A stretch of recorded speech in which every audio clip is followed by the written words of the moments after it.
Olá, estamos no ar com o Em Discussão e hoje a gente vai conversar com o vereador Isaac, ele que é o autor do projeto de lei 292/2018 e que cria o Programa Municipal Aracaju Sustentável de Energia Solar. Este é o tema do Em Discussão de hoje, que já está no ar.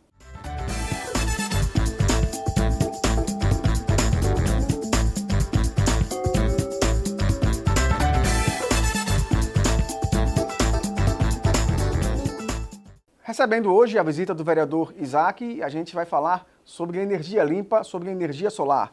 Vereador, é sempre bom falar sobre essas formas de energia limpa, né? Como é que surgiu a ideia desse projeto? Primeiro, Bruno, eu quero agradecer o convite de estar participando aqui do Em Discussão. É um programa da TV Câmara que tem alcançado muitos lares e a gente se sente muito honrado em poder discutir os projetos. Eu já assisti diversos vereadores aqui nessa tribuna, nesse espaço de divulgação dos projetos. E você sabe que a grande mídia não nos dá essa oportunidade. Então eu queria agradecer e parabenizar por sua competência à frente desse programa do Em Discussão. O mundo todo está voltado a superar as matrizes energéticas que se basearam basicamente em energias não renováveis, né? O petróleo como sendo o centro das energias, né? Para motores, para a vida das pessoas, a gente precisa então encontrar novas alternativas. Além da energia eólica, né? A base do vento, nós temos a energia fotovoltaica, que é a energia solar. Então, como a gente pode ajudar a mudar na mudança das matrizes energéticas se a gente não propuser alguns tipos de incentivos e de programações para o município? Como vereador, não posso apontar para o Estado, mas preciso cuidar do meu local, da nossa cidade. Então o projeto vai nesse viés de criar uma política de substituição, né, da energia fóssil, até mesmo da energia hidráulica, né, para a energia fotovoltaica. A gente sabe que a nossa energia hoje ela vem das águas. A nossa energia ela é hidrelétrica. E a energia solar é uma energia limpa. Você praticamente no Nordeste, você tem sol 90% do ano. Isso. E é uma energia que você pode captar de forma gratuita, né? Mas nem todos têm acesso a essa tecnologia. O Brasil, ele é um dos países, se não o primeiro, mas ele está entre os três, com maior abundância de água. O que acontece é que a fabricação, a construção de usinas hidráulicas, né? Ela basicamente é muito deletéria. Quando você represa a água para gerar energia, você tem um impacto ambiental muito grande. Então, ao longo dos anos, se baseou nessa matriz para a questão da energia predial, né? Mas se mostrou um tanto quanto destruidora do meio ambiente. Então, movimentos sociais, movimento dos povos indígenas vem enfrentando esse modelo em busca de uma alternativa. Nos parece que a energia solar ela dispensa qualquer tipo de agressão ao meio ambiente. Então, se nós não tivermos essa dimensão, que na balança entre o que é menos degradável ao meio ambiente, a energia solar se diz assim, olha, eu sou o grande viés de transformação da sociedade. E é mais barata. Veja, as tecnologias têm avançado muito na captação da energia fotovoltaica, da energia solar, não é? E a gente precisa entrar nesse mundo. Infelizmente o Brasil, ele abriu mão das tecnologias de ponta. Então, grande parte daquilo que vem dos equipamentos, dos insumos, para se montar os painéis solares e absorver essa energia e transformar em energia predial, energia elétrica, basicamente são importados. Então, Por isso o custo é elevado. Um custo elevadíssimo E eu chego a dizer o seguinte, uma das revoluções que nós devemos passar no século XXI é exatamente essa mudança da matriz energética. Então, no dia que os pobres, que os menos abastados puderem ter em suas casas uma energia limpa e barata, ele poderá fazer do seu lar um ambiente de prosperidade. Em que sentido? Eu vou poder utilizar a energia para produzir. Então eu democratizo as oportunidades de microempreender no nosso Brasil. Por isso que a elite brasileira tem resistência. Há poucos dias quiseram no Congresso, na Câmara Federal, taxar o uso da energia solar. Veja que absurdo. E é por isso que você não vê o governo federal fazendo intervenção no intuito de retirar todos os impostos, todos os tributos que impactam no valor desses insumos que podem oportunizar as famílias a terem acesso à energia solar. Eu não tenho na minha casa, por exemplo, porque eu não pude comprar. Certamente outros tantos de nós não a têm a energia fotovoltaica porque não pode comprar suas placas, tudo aquilo que compõe a estrutura para absorver e transformar em energia. Então é isso, é preciso ter uma política pública clara e no meu projeto eu penso nisso. Eu penso por dois vieses. Penso pela redução do IPTU. O IPTU é o único tributo que é próprio do município, é o exclusivo do município. Então, qual seria a ideia? A gente vai oferecer ao dono do imóvel uma redução no seu IPTU na medida que ele apresentar que ele utiliza uma energia limpa. Essa redução é de até 30%. A gente botou de até porque a gente quer colocar os patrimônios de maiores valores com o menor índice de redução. E os imóveis, as plantas imobiliárias, né? Os imóveis mais baratos com maior percentual de desconto de IPTU, ou seja, é inversamente proporcional. Os mais pobres pagam menos para poder ter acesso à compra desse equipamento. E o ISS também, que é imposto sobre circulação, né? Então o município tem, se não me engano, 2 ou 3% nessas mercadorias. Então a gente precisa reduzir isso a zero. Porque reduzindo isso a zero, a gente vai poder claramente também criar essa oportunidade. Isso resolve? Não, não resolve. Nós vamos estar dando um exemplo. É o primeiro passo. Primeiro passo, dando um exemplo para o Congresso Nacional. O que o Brasil deveria estar fazendo era preparando jovens cientistas para adquirir. Você sabe que tecnologia você compra. Tecnologia ninguém lhe dá. Como é que eu faço esses óculos? Há uma tecnologia nisso. A tecnologia de ponta é a mais disputada. Os países guardam as informações. Você tem que comprar. Como é que você compra? Você compra os projetos e você compra, inclusive, a vinda dos mais experientes. Você atrai. Quanto ele ganha na Holanda? A Holanda é um país de ponta nesse sentido de energia solar. Quanto o engenheiro elétrico ganha coordenando um projeto? Ele ganha lá 20 mil euros. A União paga 50 mil euros. O atrai para o mercado. Constrói os produtos, os insumos e começa a ter tecnologia própria. O Brasil abriu mão, ao longo dos anos, da tecnologia própria, de ponta, para investir apenas em um setor, no agronegócio. É muito importante o agronegócio, mas ele não é o único setor que deve prosperar em um país. E esse desconto que o senhor coloca do ISS, ele é uma forma de incentivar, porque, como o senhor falou, essa tecnologia é muito cara, existem até bancos que fazem financiamento. Sim. É como se fosse um consórcio. Isso. Porque o custo é elevadíssimo. Você adquirir hoje os insumos para ter energia solar na sua casa, é impacto mais ou menos de um valor de um carro popular. Então você vê que no Brasil um carro é um patrimônio, né? Os países desenvolvidos não. Mas no Brasil todos nós queremos ter um carro, porque além de ser aquele que transporta, via de regra, nossas famílias, ele é um patrimônio para uma hora de uma emergência. Veja que a gente está colocando no patamar de patrimônio algo que não deveria ser. Esses equipamentos para a captação da energia solar deveria ser algo do mundo dos pequenos valores. É como se você comprasse uma máquina de lavar, uma geladeira, e não como se eu tivesse que ter um patrimônio extraordinário. Então é possível fazer, há uma resistência da elite. A nossa elite não é mais a elite do campo, do imperialismo de tomar território. A nossa elite que domina o Brasil é do campo econômico. Por que você não vê grandes propagandas nas grandes mídias? Você não vê na Globo, você não vê no SBT. Olha, energia solar extraordinária. Por que você não vê isso? Porque não interessa a quem compra energia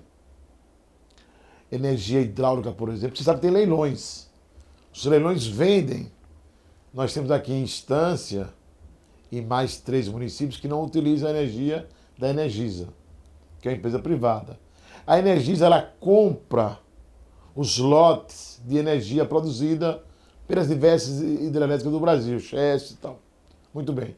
Esses grandes conglomerados financeiros não aceitam que vá se fazendo ao longo do tempo essa substituição, porque ele é dono da empresa que gera milhões.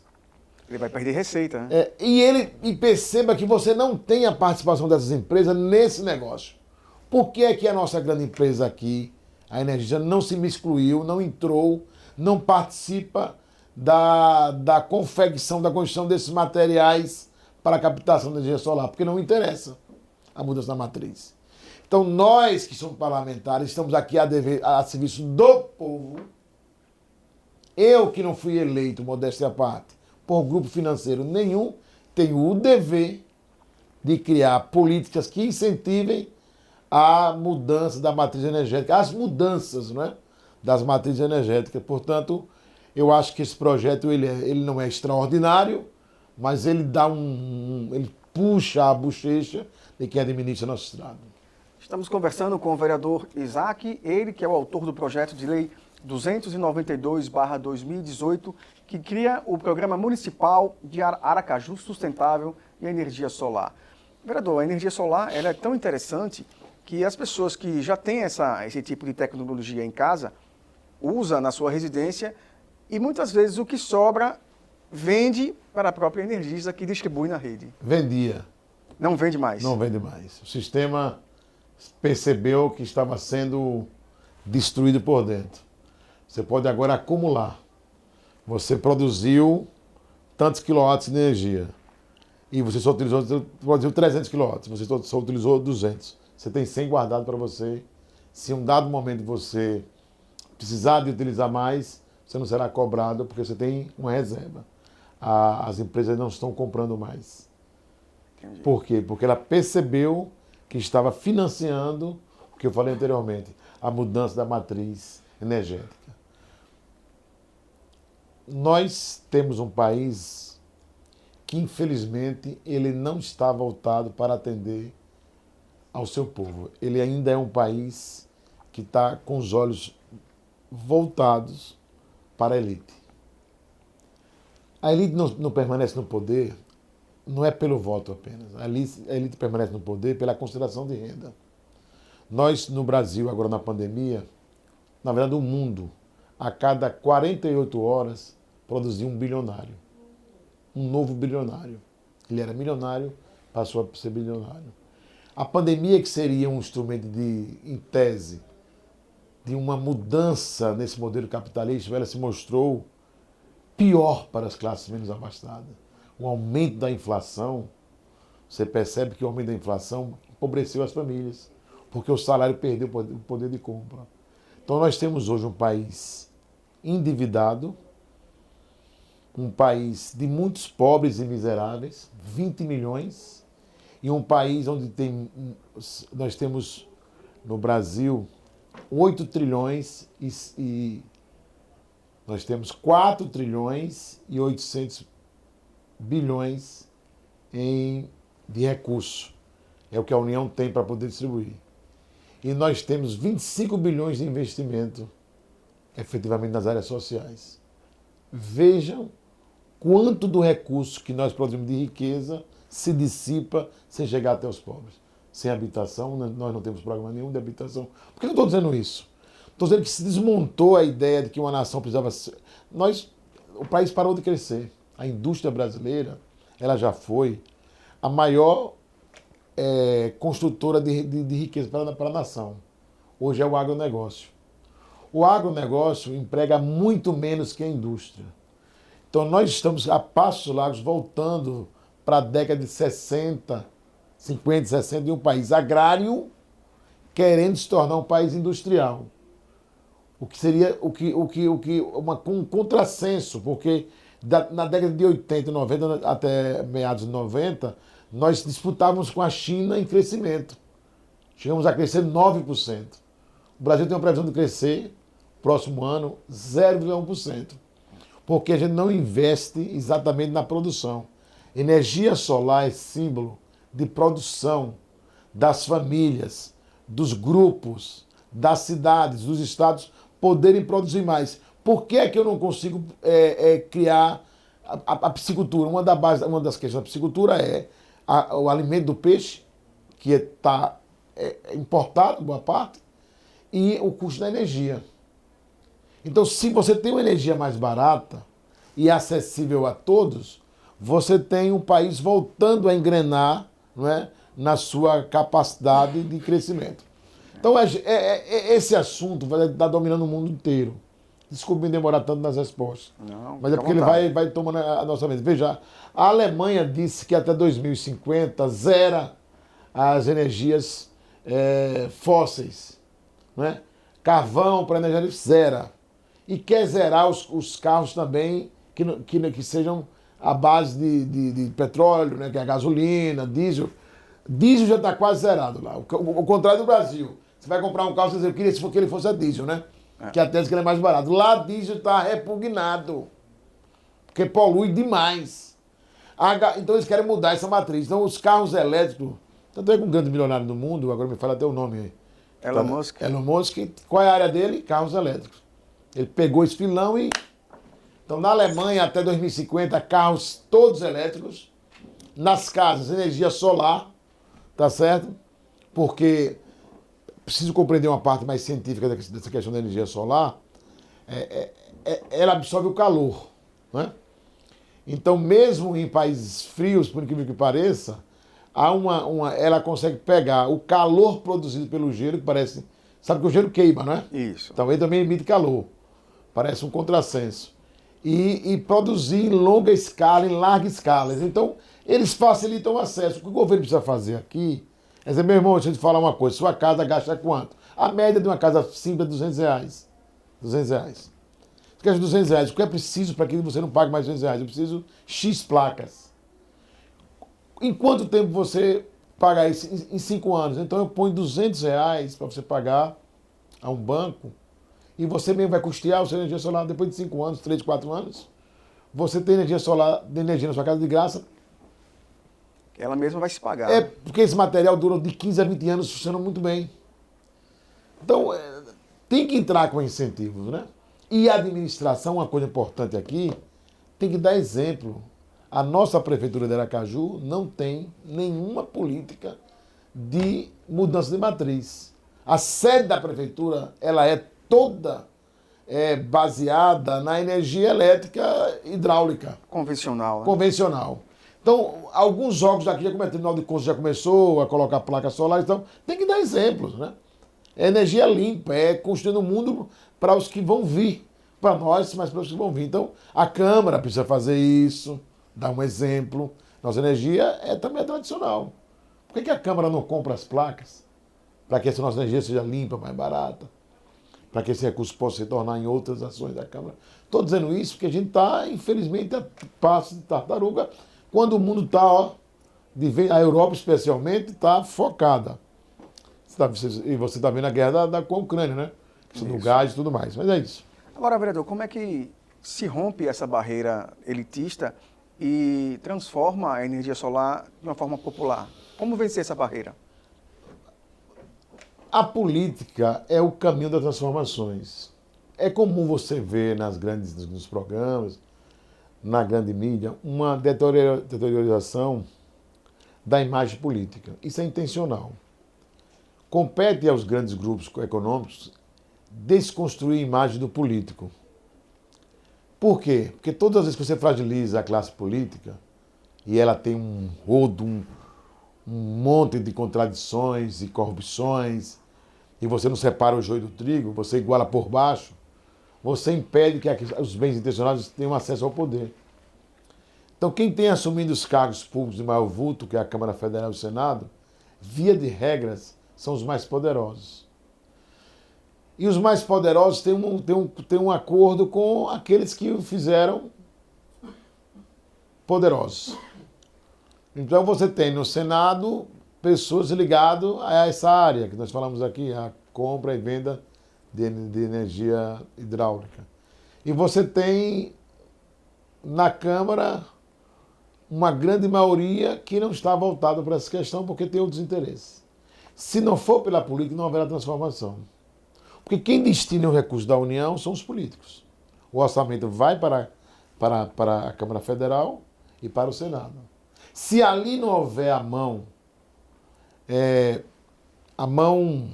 vou chamar de a mão alvissareira, a mão cristã, que diga, olha, nós precisamos investir aqui, o recurso não chega. Porque para onde você botar recurso não falta.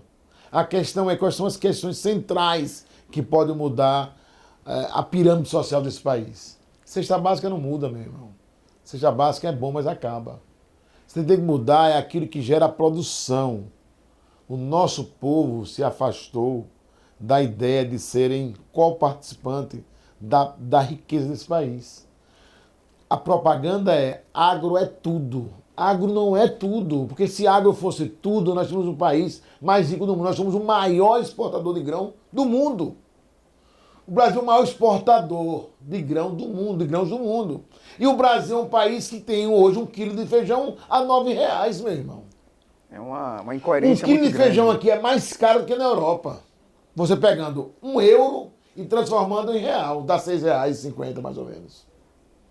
Então, é um assim de todo esse processo. Então, eu volto à sua pergunta, como é que muda? Você precisa mudar a cabeça dos políticos. A cabeça de Isaac, a cabeça dos vereadores, dos deputados, porque é um processo de enfrentamento. Ameaçaram taxar. Bolsonaro recuou, disse, não vou aceitar. Eles vão tentar novamente. Daqui a pouco, se a gente não fizer políticas nesse viés, nós vamos caminhar para... Você tem acesso à placa solar, você tem acesso, que é muito fácil a sua implementação, para você ter ideia, o próprio cidadão, meu irmão colocou ele mesmo. Tem um manual, é muito simples. E chama só o engenheiro para fazer a ligação da rede e tal. E daqui a pouco você vai ter acesso a isso, mas vai pagar uma taxa. Aí a gente retorna novamente à questão essencial, né? Então, é isso, é mudando a mentalidade da classe política, né? E mudando também, quando os políticos não quiserem absorver isso, mudando os políticos, né? Você primeiro muda, eu não sou o melhor de todos, eu quero que as pessoas pensem naquilo que é correto. Então, nós somos vereadores, todos os dias chega alguém com um talão de energia. Vereador, por favor, me ajude a pagar, que já tem 2, vão cortar. Eu não posso fazer isso. Eu vou acudir 1, 2, 3 pessoas, mas tem centenas de pessoas hoje que vão deixar de ter acesso. Num período muito breve, nós teremos casas e mais casas em Aracaju, às escuras. E quais são os riscos de incêndio? É a mesma história do gás de cozinha. Famílias que cozinham com álcool, tem vários casos de queimaduras de 2º até 3º grau. Então, se nós não agirmos rápido na busca dessa tecnologia e na pulverização, a palavra científica é vulgarização, no bom sentido, você deixa para todos ter acesso, nós seremos uma sociedade mais pobre ainda que já estamos. Vereador, o projeto está em tramitação, né? Ele está em segunda discussão. Como é que está sendo a conversa com os colegas parlamentares? Você sabe que já tem resistência, né? Teve resistência do Poder Executivo já. Olha, os projetos, reduz, tributos. Os governantes, eu entendo, eles têm ojeriza a qualquer projeto que reduza tributos. Porque são os tributos que formam o bolo do orçamento. Mas se nós não tivermos a coragem de cortar parte pequena desse bolo, porque veja, se são poucos acessos, hoje são poucos que irão pedir a redução do IPTU e do ISS. Então não há que se temer que haja um desmonte do orçamento público. Não há nada disso.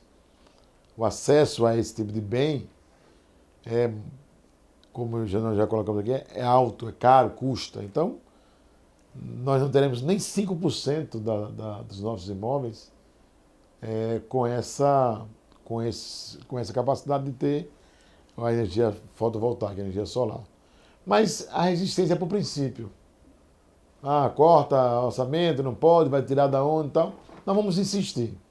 Esperamos que os demais vereadores tomem consciência que é um projeto importante, que nós possamos então aprovar e aí passar a debater com o Poder Executivo o incentivo. Eu volto a dizer, não há no nosso país nenhum tipo de propaganda ou de incentivo ao consumo, nem sequer explicando cálculos. Tem até situações que é melhor você financiar esses equipamentos do que você pagar mensalmente a energia solar, a energia elétrica, não é? É porque ele mesmo vai se pagando. Ele mesmo, você vê que não tem. Tem aquela propaganda assim, empresa tal de energia solar, pronto, acabou ali. Não é assim. O processo educativo é outro. É a mesma coisa, eu falei, eu sou funcionário do INSS. Você não conta programa na televisão explicando que você tem direito a benefícios da Previdência. Porque o governo não quer que você tenha acesso. Então, parece que eu sou um construtor de... ele constrói ideias mirabolantes, que o mundo é feito de perseguições. O mundo é feito de interesses. Os interesses se contrapõem. Os mais fortes se sobrepõem sobre os mais fracos. E os mais fracos, em tese, se recorrem à política, à eleição dos políticos para se suplantar os mais poderosos. Como é que eu posso chegar na frente de uma empresa de vulto da área da energia hidráulica, né? E eu vou lá para a porta, olha, isso aqui não dá em nada. Eu digo, todo dia, o governo faz tabelas vermelha, amarela, e vai aumentar, e aumenta, e aumenta. Já chegamos a mais de 30% de reajuste da energia elétrica. E ele não diz hora alguma, olha, nós estamos passando por isso, mas nós temos uma outra matriz, estamos construindo, nós vamos pulverizar o alcance desses instrumentos. Vocês vão ter, no mínimo, energia solar para o chuveiro, para uma parte da casa. Essas políticas de incentivo para acudir à população, nós não temos. É um projeto muito importante, bastante interessante. Vamos aguardar aí a tramitação, os trâmites aqui na Casa Parlamentar. Mas o senhor também tem outros projetos bastante interessantes, né? O senhor pode citar alguns aqui para a gente? Olha, veja, eu estou sendo, eu estou na segunda legislatura. Eu foquei muito em ampliar a questão da saúde, né? A gente tem uma perda muito grande ainda de membros inferiores. Aprovamos uma lei de orientação as pessoas que têm diabetes e por conta disso não fazem o autoexame, vão às unidades básicas de saúde, os médicos analisam o exame, está lá a glicemia mais de 150, homem, e aí não verifica se tem alguma ferida no pé, e a gente é um dos estados que mais amputa no Brasil, em números. Isso é alarmante. E a gente precisa construir uma política de saúde forte nesse aspecto. Mas me voltei desta vez agora para esse mandato, para a questão do empreender. Então, estou tentando ver se a gente constrói, até entreguei um documento, dessa parte, bem elaborado ao prefeito Evaldo Nogueira na campanha. E ele, por esse dia, citou uma possibilidade de um projeto que acho que foi do que eu enviei para ele, que é a criação de microempresas com financiamento público do município. As taxas de juros dos bancos chamados estatais são muito altas. O Banesp não consegue oferecer uma linha de crédito bem abaixo. E ainda há um conceito na sociedade diz assim, o banco X estatal não dá lucros igual ao banco particular privado, mas não é para dar mesmo. Ele está ali para cumprir uma função, sobretudo social. Exatamente. Ele não é para dar prejuízo.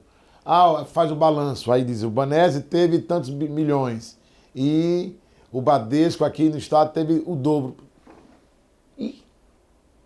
A função dele não é essa. A função dele não é essa. Então você recorre aos bancos públicos, Caixa Econômica, Banco do Brasil, e as taxas de juros são altas.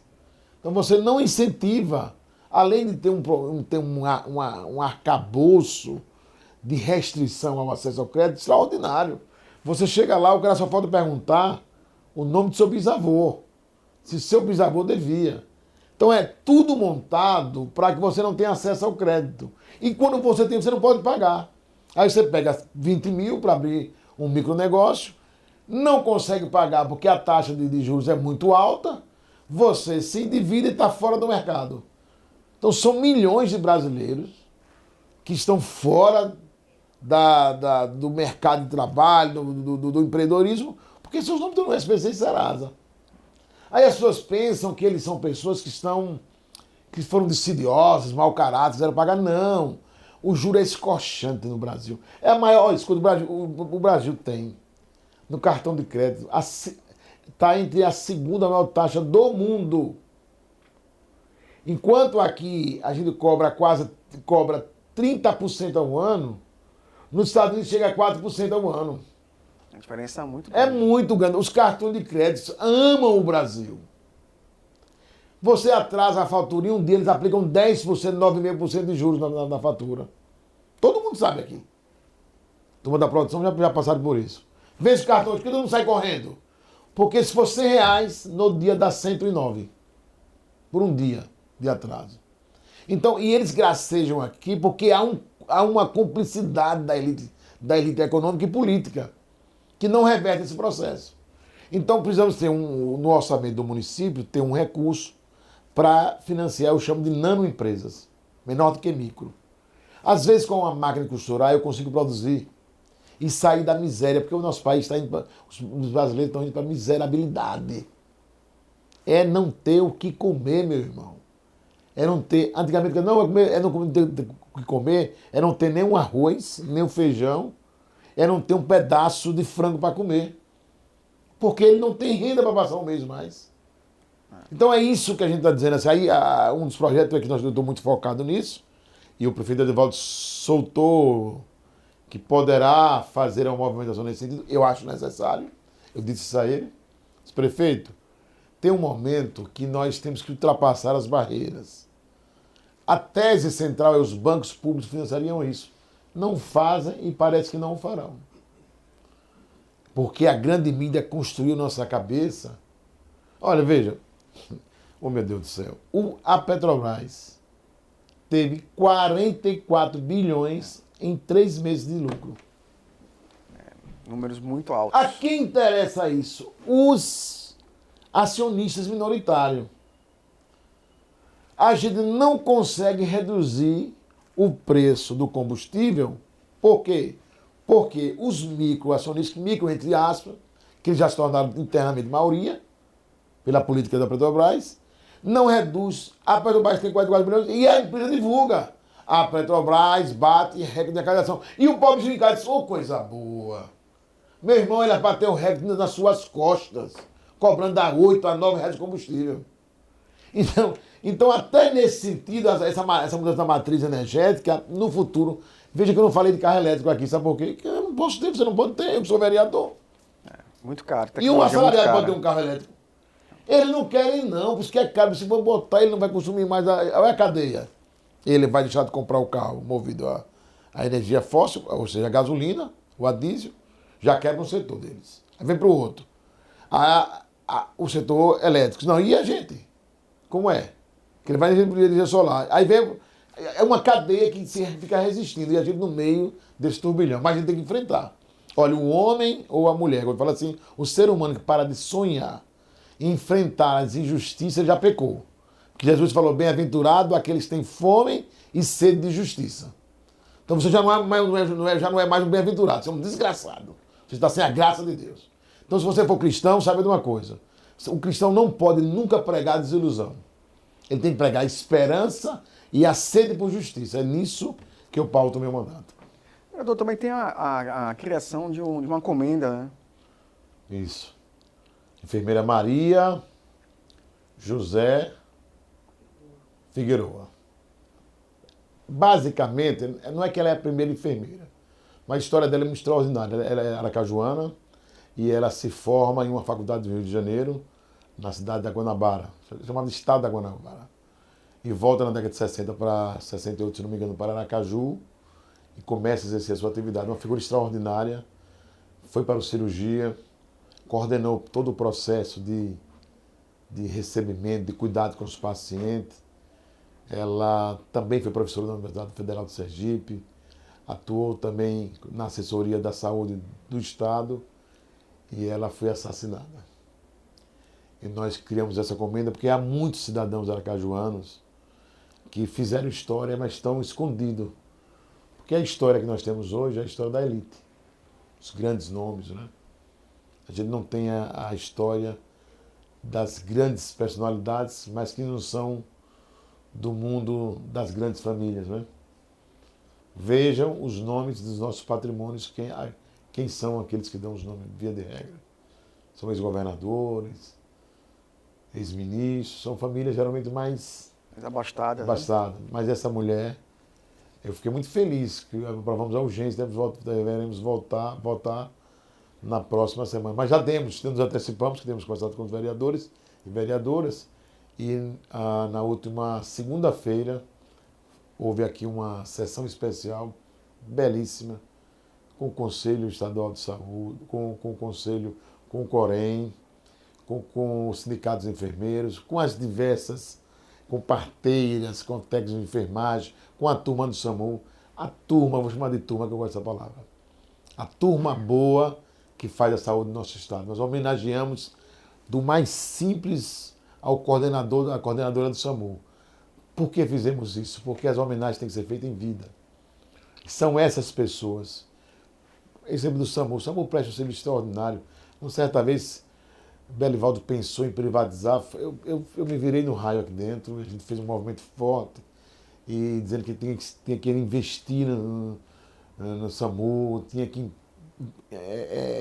aparelhar de novos equipamentos, de novas ambulâncias, porque é um dos grandes serviços que nós temos e salva muitas vidas. Então, a quem salva muitas vidas, a quem cuida de nós, a gente precisa reverenciar, né? Então, essa homenagem, essa comenda tem esse misto de fazer conhecida a Maria José Figueroa e fazer com que os profissionais se sintam, de alguma forma, agraciados, além da questão do piso, que foi aprovado pelo Congresso Nacional, ou seja, Câmara Federal e Senado, o projeto 2564, que cria as tabelas, ou seja, o mínimo que os municípios, que os estados vão poder pagar esses profissionais, vão estar lá estabelecidos. O piso é o mínimo. O teto, fiquem à vontade. Mas não é possível que um enfermeiro ganhe um salário mínimo e meio. Isso é excrescência. Um técnico de enfermagem que está disputando para ganhar R$1.300, R$1.400, tendo que pagar transporte, alimentação. Não. Aí você não vai ter uma saúde de qualidade. Então é preciso ter cuidado, né? Pandemia, muitas palmas, muitas frases nos apartamentos. Agora é a hora da valorização. Valorização pelo viés remuneratório. Eu não esqueço da expressão do apóstolo Paulo. Digno é o trabalhador do seu salário. Vereador, muito obrigado por sua participação e parabéns pelo trabalho. Bruno Almeida e toda a sua equipe aqui Em Discussão, eu estou muito feliz de estar com você e dizer a todos que acompanham a TV Câmara. Ela é uma TV Câmara, é uma TV que não tem um viés financeiro, ou seja, que não está atrás do lucro, mas está em busca da boa informação para transmitir para você que está em casa. Então, quebre o jogo, deixe um pouco de assistir a grande mídia e ouça e veja um pouco o que a TV Câmara tem para você. Certamente você vai aumentar o seu cabedal, o seu acúmulo de informações e de processo educativo. Que Deus abençoe a todos. Amém. Obrigado, vereador. Esta edição do Em Discussão fica por aqui. Muito obrigado por seu carinho, por sua audiência e a gente se vê na nossa próxima edição. Até lá!